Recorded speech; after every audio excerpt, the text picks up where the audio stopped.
वेंकटेश्वर साहब, काले वेंकटेश्वर साहब एमएलए साहब, आपसे हमारी गुजारिश है कि हमारे अंबरपेट के अंदर कब्रस्तान बहुत छोटा हो गया, तकरीबन वो कमिश हो गया। एक एक खबर में दो दो तीन तीन आदमियों को क्या उतारना पड़ रहा खानदान के।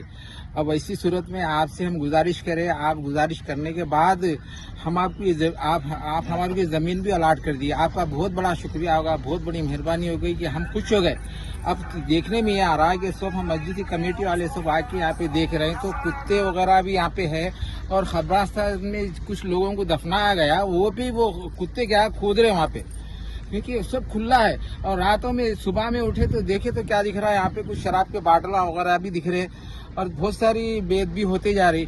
अब इतनी एक मेहरबानी करो, जितना कि अभी ये काम हमारा रुका हुआ है इसको हमारे को पूरा कंप्लीट करके दे दिए तो क्या है, जल्द से जल्द कंप्लीट करके दे दिए तो क्या है, आप लोग आपके लिए हम दुआ करेंगे और क्या है मानो, और हम आपके साथ है और कभी भी हम आपके साथ ही रहते, पहले भी साथ थे और इंशाल्लाह आइंदा भी हम आपके साथ हैं।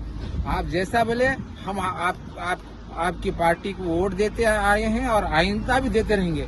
आप मेहरबानी करके हमारे ये काम को कंप्लीट करा दीजिए। शुक्रिया।